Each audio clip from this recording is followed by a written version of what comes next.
예레미야 6장 1절부터 8절까지의 말씀 저와 한 절씩 교독해서 읽도록 하겠습니다. 제가 먼저 읽겠습니다. 베냐민 자손들아 예루살렘 가운데로부터 피난하라. 드고아에서 나팔을 불고 베낫게렘에서 깃발을 들라. 재앙과 큰 파멸이 북방에서 엿보아 오미니라.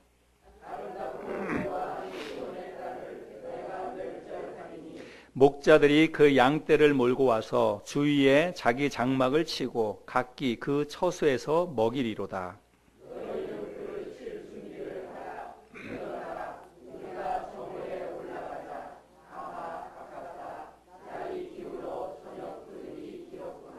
일어나라, 우리가 밤에 올라가서 그 요새들을 헐자 하도다.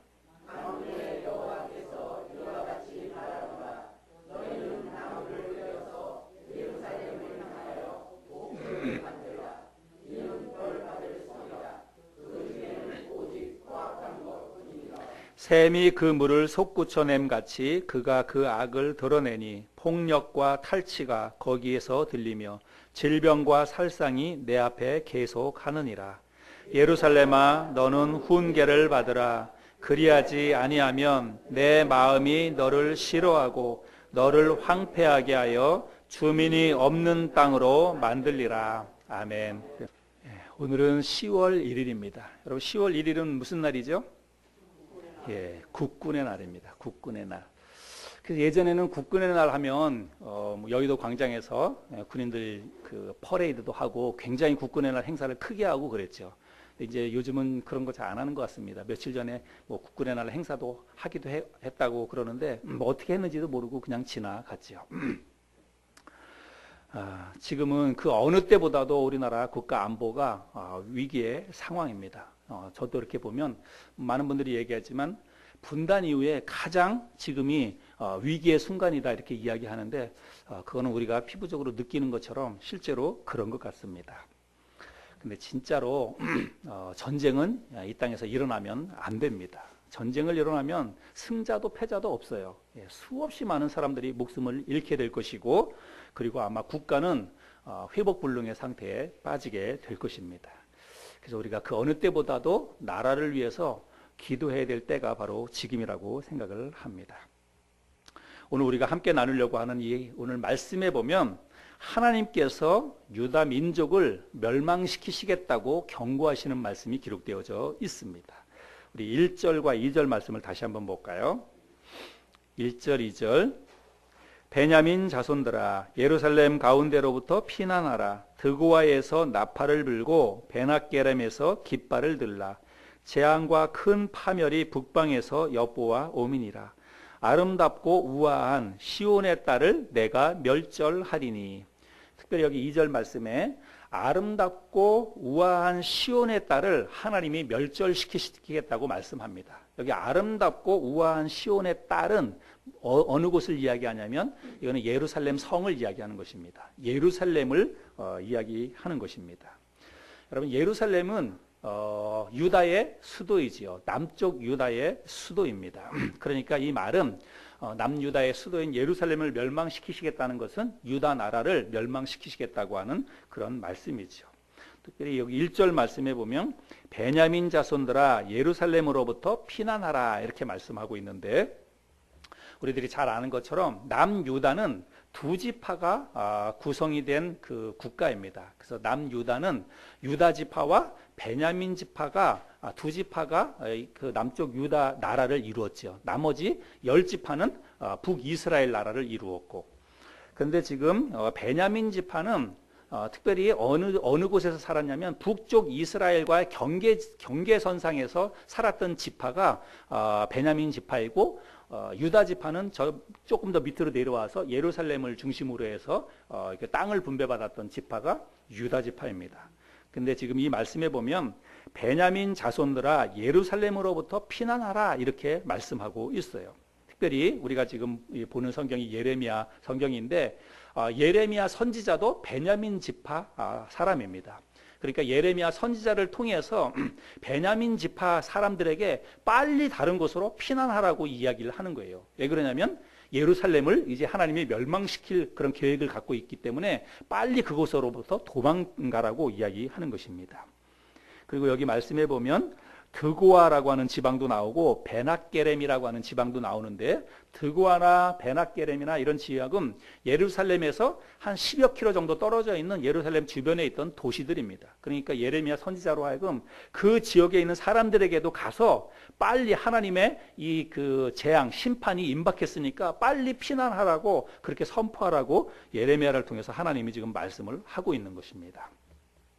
자, 그러면 하나님께서 지금 아름답고 우아한 시온의 딸인 예루살렘 성을 하나님이 멸절시키시겠다고 말씀을 하고 있는데, 왜 그럴까요? 그 이유가 있겠죠. 하나님께서 왜 이 예루살렘을 멸망시키시겠는지 그 이유에 대해서 6절과 7절에서 하나님이 그 이유를 밝히고 있습니다. 6절, 7절을 말씀을 또 제가 읽어보겠습니다. 만군의 여호와께서 이와 같이 말하노라. 너희는 나무를 베어서 예루살렘을 향하여 목책을 만들라. 이는 벌받을 성이라. 그 중에는 오직 포악한 것뿐이니라. 샘이 그물을 솟구쳐냄 같이 그가 그 악을 드러내니 폭력과 탈취가 거기에서 들리며 질병과 살상이 내 앞에 계속하느니라. 그래서 예루살렘 성을 하나님께서 한마디로 이야기할 때 이 성은 벌받을 성이라고 이야기하고 있습니다. 왜 그러냐면 그 예루살렘 성에 폭력이 난무하고 탈취가 난무하고 살상과 그리고 사람들의 앓는 소리가 계속해서 일어나기 때문이라고 말씀하고 있습니다. 그래서 하나님께서 예루살렘 성은 벌받을 성이라고 이야기하면서 그 중에는 오직 포악한 것만 남았다라고 이야기하고 있습니다. 그래서 이제는 더 이상 하나님께서 예루살렘을 두고 볼 수가 없어서 예루살렘 성을 하나님께서 직접 그 성을 멸망시키시겠다고 말씀을 하고 있는 것입니다. 자, 그런데 하나님께서 우리 조금 더 한번 이 예루살렘 성을 멸망시키시겠다고 이야기하고 있는데, 이 예루살렘 성의 형편이 어떤지 우리 다른 성경을 통해서 한번 좀 찾아볼 텐데요. 조금 앞으로 가면 예레미야 5장 1절 2절 말씀을 한번 또 보겠습니다. 한 장만 넘기시면 예루살렘 성이 지금 어떤 지경에 있는지 말씀하고 있습니다. 5장 1절 2절. 너희는 예루살렘 거리로 빨리 다니며 그 넓은 거리에서 찾아보고 알라. 너희가 만일 정의를 행하며 진리를 구하는 자를 한 사람이라도 찾으면 내가 이 성읍을 용서하리라. 그들이 여호와께서 살아계심을 두고 맹세할지라도 실상은 거짓 맹세니라. 그러니까 지금 예루살렘 성에는요, 하나님의 뜻에 의해서 진리를 행하는 사람이 한 사람도 없다는 것입니다. 만약에 한 사람이라도 있다면 하나님께서 그 성을 용서해 주겠다는 거예요. 근데 단 한 사람도 그런 사람이 없다고 이야기하고 있습니다. 그러면서도 이 사람들이 하나님의 이름을 두고 맹세를 하고 하나님의 이름으로 그렇게 뭘 한다고 이야기합니다. 다 거짓이라고 하나님 지금 이야기하는 거예요. 또 그 다음에 7절부터 9절까지도 한번 보겠습니다. 5장 7절부터 9절. 내가 어찌 너를 용서하겠느냐? 네 자녀가 나를 버리고 신이 아닌 것들로 맹세하였으며 내가 그들을 배불리 먹인즉 그들이 간음하며 창기의 집에 허다히 모이며, 여기 간음하며 창기의 집에 머물다는 것은 실제적인 그런 것보다는 우상숭배를 이야기하는 겁니다. 그들은 두루 다니는 살찐 수말같이 각기 이웃의 아내를 따르며 소리 지르는도다. 여호와의 말씀이니라. 내가 어찌 이 일들에 대하여 벌하지 아니하겠으며 내 마음이 이런 나라에 보복하지 않겠느냐. 그래서 지금 예루살렘의 형편이 우리가 몇 구절 읽은 이 말씀을 통해서 충분히 알 수가 있어요. 그래서 예루살렘은 지금 이런 지경에 놓여 있다는 것입니다. 그래서 하나님의 말씀처럼 하나님이 이런 성을 어떻게 이 성을 벌하지 않고 그냥 놔두겠느냐, 하나님이 그렇게 말씀을 하십니다. 그래서 하나님께서 그 예루살렘 성을 멸절시키시겠다고 이야기하는 거지요. 근데 이제 하나님께서 그 성을 멸절시키시는데 도구를 사용하십니다. 그래서 하나님께서 어떤 도구를 가지고 예루살렘 성을 멸절시키시겠다고 말씀을 하고 있는데, 오늘 읽었던 본문 말씀 6장 1절 뒷부분에 보면 재앙과 큰 파멸이 북방에서 오미니라 이렇게 말씀하고 있어요. 그러니까 이 말은 하나님께서 예루살렘 성을 북방 민족을 도구로 사용해서 예루살렘을 멸망시키시겠다고 그렇게 이야기를 하고 있는 것입니다. 이 북방 민족에 대해서는 또 예레미야 성경 몇 군 다른 데서 정확히 이야기를 하고 있습니다. 여러분 4장을 한번 보겠습니다. 예레미야 4장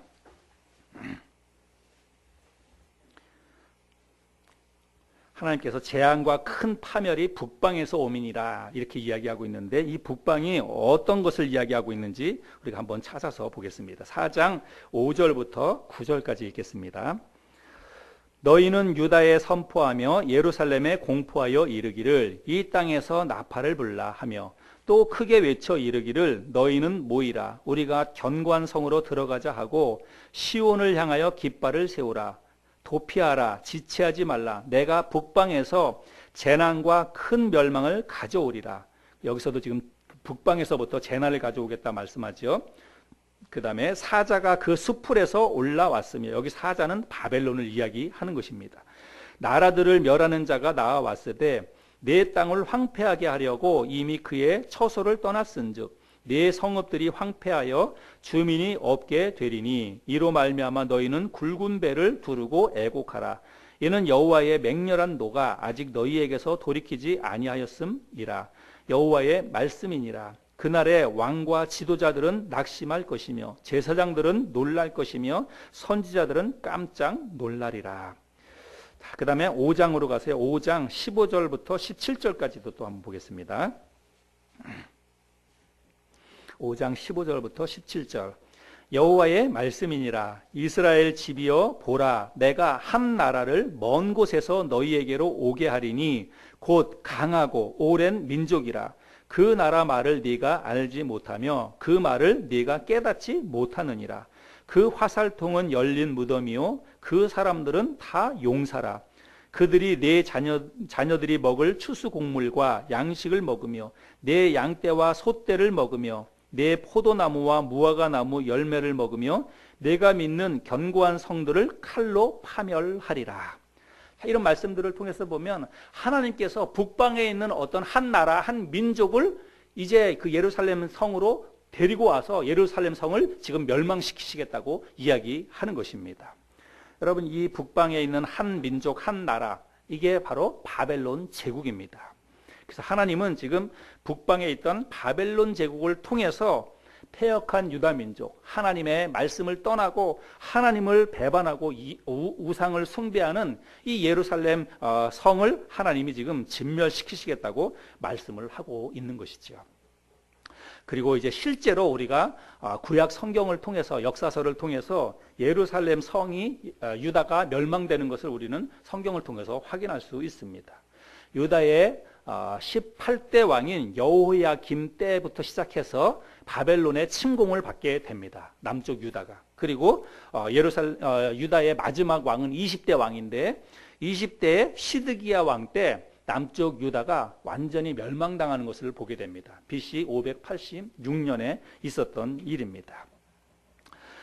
이스라엘 나라가 이 남쪽 유다가 얼마나 비참하게 멸망을 당하는지 여러분 열왕기 하에 보면 자세히 기록되어져 있습니다. 지금 예레미야 선지자는 아직 유다가 침공당하기 전이에요. 그래서 너희들이 회개하지 않고 나에게 돌아오지 않으면 너희들이 멸망당할 것이다 라고 하는 경고의 말씀이지만 결론적으로 보면 이 남쪽 유다 사람들이 회개하고 돌이켰나요? 돌이키지 않았나요? 돌이키지 않았습니다. 그래서 역사서인 열왕기 하에 보면 남쪽 유다가 처절하게 비참하게 멸망당하는 모습을 우리가 성경을 통해서 확인할 수 있습니다. 한번 찾아볼까요? 열왕기하 25장을 한번 여러분 찾아보시기 바랍니다. 이 예레미야를 통해서 주어졌던 경고의 말씀을 이들이 끝내 거부했는데 거부한 결과로 남유다가 얼마나 비참하게 멸망을 당하는지 우리가 성경을 통해서 확인해 보겠습니다. 열왕기하 25장 1절부터 7절까지를 먼저 보겠습니다. 제가 가지고 있는 성경은 구약 606쪽, 607쪽이 되겠습니다. 열왕기하 25장 1절부터 먼저 7절까지를 읽겠습니다. 시드기야 제9년 열째 달 10일에 바벨론의 왕 느부갓네살이 그의 모든 군대를 거느리고 예루살렘을 치러 올라와서 그 성에 대하여 진을 치고 주위에 토성을 쌓으며 그 성이 시드기야 왕 제11년까지 포위되었더라. 그의 넷째 달 9일에 성중에 기근이 심하여 그 땅 백성의 양식이 떨어졌더라. 그 성벽이 파괴됨에 모든 군사가 밤중에 두 성벽 사이 왕의 동산 견문 길로 도망하여 갈대아인들이 그 성읍에 에워쌌으므로, 여기 갈대아인은 바벨론을 이야기하는 것입니다. 그가 아라바 길로 가더니 갈대아 군대가 그 왕을 뒤쫓아가서 여리고 평지에서 그를 따라 잡음에 왕의 모든 군대가 그를 떠나 흩어진지라. 그들이 왕을 사로잡아 그를 림나에 있는 바벨론 왕에게로 끌고 가매 그들이 그를 신문하니라. 그들이 시드기야의 아들들을 그의 눈앞에서 죽이고 시드기야의 두 눈을 빼고 놋사슬로 그를 결박하여 바벨론으로 끌고 갔더라. 그래서 여기서 이 말씀에 보면 지금 시드기야 왕이 나오는데, 시드기야 왕은 남쪽 유다의 마지막 왕입니다. 20대 왕인데 이제 바벨론의 갈대 사람들이 쳐들어와서 예루살렘 성을 이제 정복을 한 것입니다. 그리고 그 당시에 왕이었던 시드기야 왕을 붙잡았습니다. 그리고 그 왕이 보는 앞에서 그의 왕의 아들들을 다 죽여버리는 것입니다. 여러분, 아버지가 자기 아들이 자기가 보는 눈앞에서 처참하게 그 적군에 의해서 죽임을 당하는 모습을 본다면 그 아버지의 심정이 어떻겠습니까? 이건 뭐 말로 표현할 수 없는 일이에요. 예. 그리고 나서 이 왕도 두 눈이 뽑힙니다. 여러분, 실제적으로 그 두 눈이 뽑히고, 그리고 놋사슬에 손과 발이 결박이 되어서 거기서부터 바벨론까지 끌려가는 거예요. 여러분, 얼마나 비참합니까? 한 나라의 왕이 참 이런 이제 그 모욕적인, 치욕적인 이런 일들을 당하게 되는 것이죠. 그리고 여러분, 왕과 그의 아들만 그렇게 된 것이 아니라 예루살렘 성도 그야말로 쑥대밭이 됩니다. 우리 계속 한번 읽어볼까요? 8절부터 17절까지입니다. 바벨론 왕 느부갓네살의 19째 해 5월 7일에 바벨론 왕의 신복 시위대장 느부사라단이 예루살렘에 이르러 여호와의 성전과 왕궁을 불사르고 예루살렘의 모든 집을 귀인의 집까지 불살랐으며 시위대장에게 속한 갈대아 온 군대가 예루살렘 주위의 성벽을 헐었으며 성중에 남아있는 백성과 바벨론 왕에게 항복한 자들과 무리 중 남은 자는 시위대장 느부사라단이 모두 사로잡아가고 시위대장이 그 땅에 비천한 자를 남겨두어 포도원을 다스리는 자와 농부가 되게 하였더라. 갈대아 사람이 또 여호와의 성전의 두 놋기둥과 받침들과 여호와의 성전의 놋바다를 깨뜨려 그 놋을 바벨론으로 가져가고 또 가마들과 부삽들과 부집게들과 숟가락들과 섬길 때에 쓰는 모든 놋그릇을 다 가져갔으며 시위대장이 또 불 옮기는 그릇들과 주발들 곧 금으로 만든 것이나 은으로 만든 것이나 모두 가져갔으며 또 솔로몬이 여호와의 성전을 위하여 만든 두 기둥과 한 바다와 받침들을 가져갔는데 이 모든 기구의 논 무게를 헤아릴 수 없었으니 그 한 기둥은 높이가 18규빗이요 그 꼭대기에 논머리가 있어 높이가 3규빗이요 그 머리에 둘린 그물과 석류가 다 놋이라. 다른 기둥의 장식과 그물도 이와 같았더라.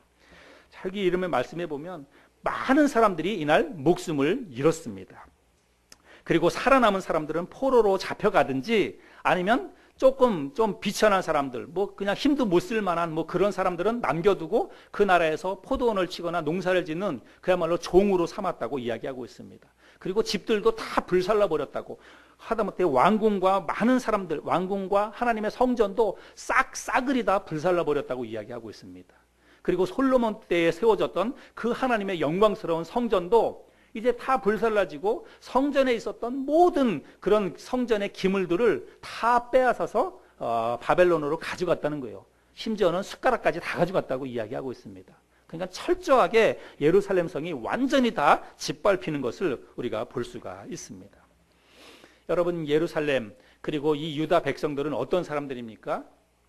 하나님에 의해서 선택받은 민족이에요. 아브라함의 후손이고 이삭과 야곱의 후손입니다. 대대로 하나님의 축복을 받았던 그런 민족이에요. 그런 이 유다 민족을 하나님께서 이토록 비참하게 진멸하고 멸망시키겠다고 말씀하셨고 그 일이 그대로 이루어지는 것을 우리가 볼 수가 있습니다.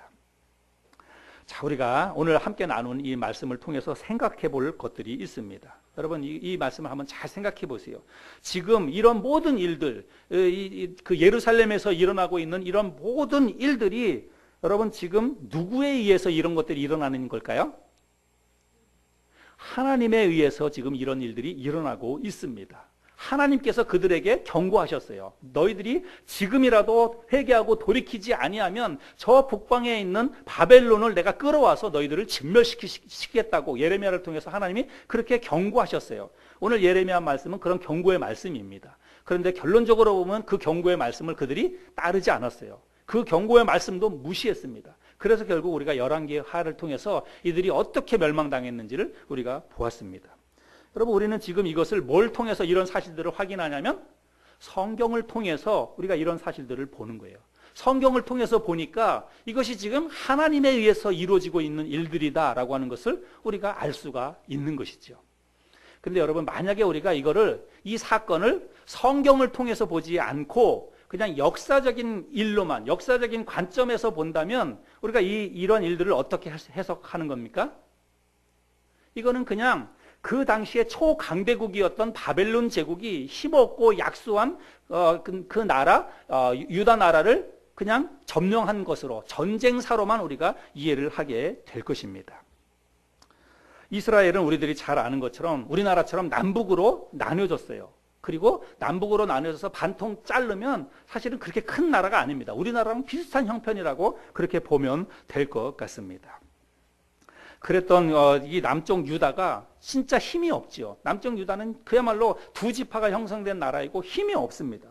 군사적으로 보자면 바벨론에 맞설 만한 능력이 전혀 없는 것입니다. 게다가 그 남쪽 유다는 지금 완전히 부패해져 버렸습니다. 왕으로부터 시작해서 백성에게 이르기까지 온 부패가 가득 찼습니다. 그리고 그 땅에 탈취와 폭력과 이런 것들만 가득 찼어요. 그러니까 대적의 입장에서 보면은 이건 아주 우스운 먹잇감입니다. 나라 자체도 약소한 데다가 그 나라 자체가 아주 그냥 정치적으로도 그렇고 아주 혼란하고 그냥 아주 우스운 거예요. 그러니까 바벨론이 와가지고 이 나라를 삼키는 것은 일도 아닌 것입니다. 그렇게 해서 남쪽 유다는 바벨론에 의해서 점령을 당하고 만 것입니다. 우리가 이거를 역사적인 관점에서 보면 이제 우리가 이렇게 해석을 하게 되는 것입니다. 근데 여러분, 이 세상에서 일어나는 모든 일에는 여러분 하나님의 뜻과 하나님의 섭리와 하나님의 개입하심이 있다는 사실을 우리가 알아야 됩니다. 우리가 그것을 알든지 모르든지 상관없어요. 우리가 이 땅에서 일어나는 모든 일들이 하나님의 뜻에 의해서 일어나는 일이다라고 하는 것을 우리가 깨닫든지 깨닫지 못하든지 그거와 상관없이 하나님은 하나님의 일을 하십니다. 하나님의 뜻과 목적에 따라서 어떤 일들을 하나님은 지금도 계속해서 하나님의 뜻 가운데 하신다는 말씀이에요. 중요한 것은 뭐냐면 우리들입니다. 우리가 이 세상에서 일어나는 일들을 우리가 과연 어떠한 관점으로 바라보느냐, 어떤 스펙트럼, 어떤 시각으로 그런 것들을 이해하고 해석하느냐라고 하는 게 중요하다라고 하는 것입니다. 그래서 이 땅에서 일어나는 일들을 우리가 바라볼 때 성경을 통해서 바라보는 것은 하나님의 시각으로 보는 것입니다. 영적인 시각으로 그것을 보는 거예요. 그런데 단지 성경을 떠나서 역사적인 관점으로 그것을 보면 그거는 세상적인 관점으로 이 세상의 이런 일들을 보는 것입니다. 여러분, 지금 우리나라는 그 어느 때보다도 국가 안보의 위기를 맞고 있습니다. 정말 심각한 상황이 아닐 수 없어요. 정말 그렇습니다. 그래서 미국의 트럼프 대통령이나 북한의 김정은이나 둘 중에 한 사람이 둘 다 비슷비슷한 것 같아요. 성격도 그렇고 말하는 것도 그렇고 절제가 잘 없는 것 같습니다. 둘 중에 한 사람이라도 휘가닥 해가지고 그냥 욱하는 그런 마음으로 뭔가 일을 한번 이렇게 저지르면 여러분 정말 돌이킬 수 없는 상황이 벌어질 수도 있습니다. 그건 정말 상상할 수도 없는 비극적인 일이 이 땅에서 일어날 수 있다는 것입니다. 절대로 그런 일이 일어나면 안 되겠죠. 근데 중요한 것은 우리가 지금의 이러한 상황을 어떻게 바라보고 어떻게 해석해야 되느냐. 여러분, 이것은 굉장히 중요합니다. 특별히 우리 그리스도인들은, 한국 교회와 우리 그리스도인들은요, 지금 이러한 상황에서 정말 고민을 많이 해야 됩니다. 그리고 그냥 이거를 우리는 어떤 정치적인 일로만, 국가 안보적인 차원에서만 우리가 이거를 바라보면 안 돼요. 여러분, 이 모든 상황 속에서도 하나님의 뜻과 하나님의 개입하심이 있다는 사실을 기억하고 우리는 영적으로 이 문제를 접근해야 됩니다. 그래서 하나님께서 이런 우리나라에 지금 이런 위기 상황을 이렇게 허락하셨는데 하나님께서 어떤 목적을 가지고 지금 우리나라에 이런 것들을 주시는 것일까? 우리는 그런 관점으로 이 문제를 바라보고 이거를 해석해야 된다는 말씀입니다. 일반적인 관점, 역사적인 관점으로 보면 이거는 트럼프나 김정은의 기싸움에 해당되는 그런 문제입니다. 그래서 세계 평화를 부르짖는 미국과 핵 무기로 무장한 북한과의 사이에서 우리는 과연 어떤 입장을 취해야 되는가? 전략적으로 우리가 어떻게 이 문제를 대처해야 되는가? 우리가 이런 걸로만 해석할 수 있어요. 그냥 세상적인 관점, 정치적인, 군사적인 그런 관점으로만 보면 그렇다는 것입니다. 그런데 여러분 한번 잘 생각해 보세요. 지금 이러한 상황이 하나님과는 아무런 상관이 없는 일일까요? 하나님은 지금 한반도에서 일어나고 있는 이런 모든 일들 속에 하나님은 아무런 계획도 없고 아무런 뜻도 없고 하나님의 아무런 섭리도 과연 없는 것일까요? 여러분 그렇지 않다는 것입니다. 마태복음 10장 29절 말씀에 보면 참새 한 마리도 하나님의 뜻이 아니면 땅에 떨어지지 아니한다라고 하는 말씀이 있습니다. 여러분 이 땅에서 일어나는 모든 일들은요 우연이 없어요. 자연적으로 일어나는 일은 없습니다. 참새 한 마리도 하나님의 뜻이 아니면 이 땅에 떨어지지 않는다라고 말씀하고 있습니다. 근데 여러분 하물며 우리 인간 세상의 일이겠습니까?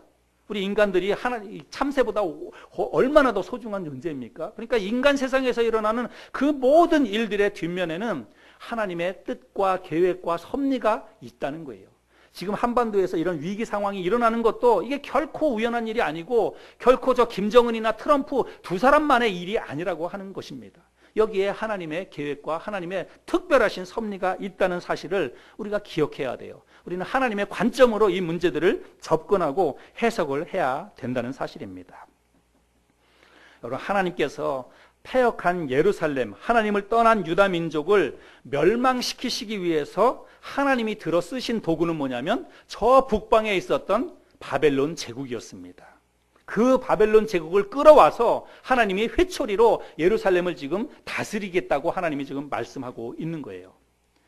여러분 우리 대한민국은 정말로 한때 복음의 전진기지를 자처하고 전 세계에 선교사를 파송하는 그런 놀라운 영적인 복음의 그런 전진기지였습니다. 죽어가는 영혼들에게 교회들마다 힘써서 복음을 전하고 교회들마다 정말 영혼 구령을 최목적으로 삼아서 어떻게 해서든지 영혼들에게 복음을 전하고 그 영혼들을 주께 인도할까 교회들마다 그런 것들에 혈안이 되어서 열심히 복음을 전하던 때가 한국 땅에 있었습니다. 그런데 지금은 이 대한민국 땅에 여러분 복음이 점점점 사라지고 있습니다. 교회들이 오히려 영적으로 타락해서 세상으로부터 손가락질을 당하는 그런 망국적인 상황을 우리들이 보고 있습니다. 여러분 하나님의 입장에서 볼 때 이 대한민국 땅을 어떻게 보시겠는가? 하나님의 입장에서 볼 때 이 대한민국에 있는 한국 교회와 그리고 한국의 이 그리스도인들을 하나님의 어떤 마음으로 바라보실까를 우리가 생각을 할 수 있어야 됩니다. 하나님의 입장에서 정말로 어찌 보자면 지금이 딱 회초리를 들어야 될 때라고 하나님은 판단하실 수 있다는 거예요. 한국 교회와 그리고 한국에 있는 그리스도인들이 정신을 못 차리니까 정말 다시 정신을 차리고 복음 안에 돌아오고 회개하고 돌이켜서 하나님의 뜻 가운데 하나님의 목적을 이루는 삶을 살게 하기 위해서 하나님께서는 참고 참다가 안 되겠다, 내가 이제 회초리를 들어야 되겠다, 하나님이 그런 생각을 하실 수 있다는 것입니다. 여러분 만약에 지금 우리 이 한국에서 일어나고 있는 한반도에서 일어나고 있는 이러한 일들이 정말 지금 위기 상황 가운데 있는데 이러한 일들이 영적으로 우리가 바라봤을 때 그런 의미가 있는 것이라면 여러분 하나님은 얼마든지 북한을 이 대한민국을 정신 차리게 하는 회초리로 하나님은 사용하실 수 있다는 것입니다. 북한뿐만이 아니라 중국이 됐든지 러시아가 됐든지 다 될 수 있겠어요. 그러나 지금 상황에서는 하나님께서는 북한을 우리 대한민국을 다스리는 그런 도구로 하나님이 활용하실 수도 있다는 것입니다. 여러분 왜 안 그렇겠어요? 그 당시의 상황을 보면 이 성경 당시로 보자면 여러분 바벨론 제국은요 정말 포악한 민족입니다. 우리가 성경을 통해서도 알지만 한 나라의 왕을 잡아서 그 왕의 아들을 왕이 보는 앞에서 다 죽여버리고 왕을 두 눈을 뽑아가지고 여러분 이거를 쇠사슬로 묶어서 끌고 가요. 얼마나 잔인한지 모릅니다. 우리 성경을 통해서 바벨론 제국이 그 이스라엘 나라를 진멸하는 모습들을 다 읽어보면요. 정말 끔찍합니다. 아주. 그렇게 잔인하고 그렇게 폭력적인 민족이 바벨론 제국입니다. 그런데 하나님은요. 그렇게 폭력적이고 잔인한 그런 바벨론 제국도 하나님의 목적에 따라서 쓰신다는 거예요. 예, 당신의 사랑하는 민족 예루살렘, 그 예루살렘을 회초리를 들어서 회개하기 위해서 그들을 돌이키게 하기 위해서는 하나님께서 그런 바벨론 제국도 하나님이 사용하셨다는 것입니다. 그러면 지금 이 대한민국을 하나님께서 더 영적으로 다시금 이 땅에 복음을 전파하고 이 대한민국이 다시 영적으로 깨어나서 선교사를 파송하고 죽어가는 영혼들에게 복음을 전하고 교회들마다 다시 영적인 부흥이 일어나게 하기 위해서 하나님께서 북한을 그렇게 사용하실 수도 있다는 것입니다. 저는 그런 생각이 들었어요. 이 말씀을 묵상하면서 지난 주간에 예레미야 말씀을 묵상하면서 갑자기 정신이 번쩍 들었습니다. 하나님께서 이 바벨론 제국을 통해서 예루살렘을 멸절시키시겠다고 하는 이 말씀을 보면서 특별히 북방 민족 생각하니까 이게 그냥 정말로 이렇게 가슴이 철렁해지는 거예요. 만약에 하나님께서 지금 우리는 알 수 없어요. 제가 오늘 이런 말씀 드리지만 좀 어찌 보자면 위험한 설교일 수도 있습니다. 그런데 정확하게 우리가 이 하나님의 마음이 어떤지 하나님의 뜻이 어떤지는 우리는 알 수 없어요. 하나님은 정말로 저 하늘보다 더 넓으신 분이고 바다보다도 더 깊으신 분이에요. 그 하나님의 마음과 그 하나님의 계획과 뜻을 우리가 어떻게 다 알 수 있겠습니까? 정확한 건 알 수 없어요. 그러나 우리가 성경을 통해서 보면 하나님은 얼마든지 그렇게 하실 수 있는 분이시라는 거예요. 그리고 적어도 우리의 입장에서는 지금 이 땅에서 일어나고 있는 이런 모든 일들을 그냥 단지 군사적인 일로, 정치적인 일로만 바라봐서는 안 된다는 것입니다. 우리는 성경을 통해서 세상을 바라볼 수 있어야 돼요. 하나님의 관점, 하나님의 시각으로 이 세상에서 일어나는 일들을 해석해야 된다는 것입니다. 그리스도인들이 가져야 될 이 세상에 대한 세상관, 이것은 바로 그런 관점이에요. 하나님의 관점에서 이 세상을 봐야 돼요. 그러면 하나님의 관점에서 대한민국 땅을 바라보고 하나님의 관점에서 대한민국에 있는 교회들과 대한민국의 그리스도인들과 나 자신을 하나님이 보신다면 어떤 생각을 하실까를 우리가 생각해야 됩니다. 그래서 정말 우리가 하나님 말씀대로 살지 못하고 이 땅에 있는 교회들이 오히려 세상으로부터 지탄을 받고 대한민국에 정말 온갖 죄악들이 넘쳐나는 이런 세상을 하나님이 보시고 안 되겠다, 내가 한번 따끔하게 회초리를 들어야 되겠다 하나님이 생각하시면 하나님은 얼마든지 그 회초리를 북한을 사용해서도 하나님이 쓰실 수 있다는 사실입니다. 아차 하는 순간에 무슨 일이 터질지 모르는 정말로 긴장이 최고조에 이르는 지금 상황입니다. 그런데 정말 다행스러운 것은 여러분 아직까지도 아무 일도 이 땅에서 일어나지 않았습니다. 지금이 어떻게 보면 긴장이 최고조로 이르긴 했지만 그래도 아직까지 아무 일도 일어나지 않았어요. 이거는 무엇을 이야기하는 거냐면 아직까지도 우리에게 하나님이 기회를 주신다는 것입니다. 아직까지도 하나님이 직접적으로 회초리를 휘두르지 않았다는 거예요. 회초리를 하나님이 들고는 계시는데 휘두르지는 않았다는 것입니다. 그런데 우리가 이런 상황을 보면서 정말 이제 하나님의 회초리가 휘둘러질 수 있다라고 하는 생각을 가지고 그러면 지금 우리가 뭘 해야 되겠는가? 답이 나오지 않습니까? 이 땅에 있는 모든 그리스도인들과 교회들이 어떻게 해야 되는지 우리가 이런 말씀들을 통해서 각자 하나님께서 우리에게 주시는 메시지가 있다고 저는 생각을 합니다. 하나님께서 예레미야를 통해서 예루살렘을 멸절시키시겠다고 지금 경고하시는 거예요. 경고. 여러분 경고의 목적은 뭐냐면 그렇게 하지 말라는 것입니다. 경고의 목적은 그거 아니에요? 부모들이 자녀들에게 집에서도 뭐 잘못하면은 한 번, 두 번 경고하지 않습니까? 또 한 번만 더 하면 혼나? 한 번만 더 하면 내가 아빠가 용서 안 해? 이렇게 얘기할 때는 한 번 더 하라는 말입니까? 한 번 더 하지 말라는 말입니까? 한 번 하지 말라는 거예요. 이제 한 번만 더 하면 내가 용서 안 하겠다는 것입니다. 그래서 제발 여기서 멈추라는 거예요. 여러분, 하나님께서 우리나라 대한민국에도 그리고 우리 교회들에게도 그리스도인에게도 이제 제발 멈추라고 이제는 정말 나에게로 돌아와라. 말씀 안에 돌아와라. 믿음을 회복하라고 마지막 기회를 우리에게 주시지 않는가 이런 생각을 하게 되었습니다. 그래서 여러분 우리가 위기 상황 다 그냥 말로만 위기다. 정말 전쟁 나면 어떻게 하나 우리가 그런 생각을 다 하지요. 정말 위태로운 상황입니다. 그런데 우리 그리스도인들은 전쟁 나면 어떻게 하나 그런 생각만 하면은 안 된다는 거예요. 오늘 말씀을 통해서 하나님의 관점으로 이 문제들을 바라보면서 정말 하나님이 우리에게 경고를 하시는구나. 정말 하나님이 나에게 경고를 하시는구나. 여러분, 한 가정의 변화도요, 한 사람에서부터 시작이 되는 거예요. 한 교회의 부흥도요, 누군가의 한 사람으로부터 시작이 되는 것입니다. 대한민국이라고 하는 이 한 나라의 변화도 여러분 결국은 한 사람으로부터 시작이 됩니다. 그 한 사람이 바로 저와 여러분이에요. 우리 자신이, 내 자신이 이런 말씀을 하나님의 경고의 말씀으로 깨닫고 나부터 돌아서는 거예요. 나부터 돌아서서 정말 내 믿음을 점검하고 내가 과연 하나님의 뜻 가운데서 얼마나 살았는가, 내가 정말 하나님이 보실 때에 정말 내가 하나님이 보실 때에 제대로 잘 살고 있는가, 그리스도인다운 삶을 살고 있는가, 하나님의 말씀에 순종하는 삶을 내가 지금 살고 있는가, 이런 말씀을 보면서 그렇지 못했다 하면 여러분 나 때문에, 나로 인해서, 우리 교회로 인해서 하나님이 지금 채찍을 들 수도 있다라고 하는 생각을 가지고 저부터 그리고 우리부터 돌이켜야 된다는 것입니다. 우리가 다시 믿음을 회복해야 돼요. 개인적으로 정말 하나님의 말씀을 붙잡고 하나님께로 돌아서는 그런 그 삶의 변환이 우리에게 있어야 된다는 말씀입니다. 이 땅에 만약에 하나님의 징계가 임한다면 그 하나님께서 이 땅에 징계를 하시는 이유도 오늘 성경에서 우리가 발견했던 예루살렘을 징계하셨던 그 이유와 똑같습니다. 하나님께서 징계하실 때는 목적은, 그 이유는 단 한 가지예요. 백성들이 하나님의 뜻을 외면하고 하나님으로부터 멀어져서 세상으로 가면 하나님이 징계하시는 것입니다. 하나님께서 우리 이 지금 대한민국에 정말 이런 어떤 위태로운 상황 가운데로 하나님께서 이 일을 영적으로 몰고 가신다면 그 이유는 단 한 가지밖에는 없어요. 이 땅에 있는 하나님의 백성들이 정신을 차리지 못하기 때문에, 이 땅에 있는 하나님의 교회들이 정말 제 기능을 하지 못하기 때문에 하나님께서 마지막으로 경고하시는 것이라고 여겨집니다. 그래서 우리가 하나님께로 돌아서야 합니다.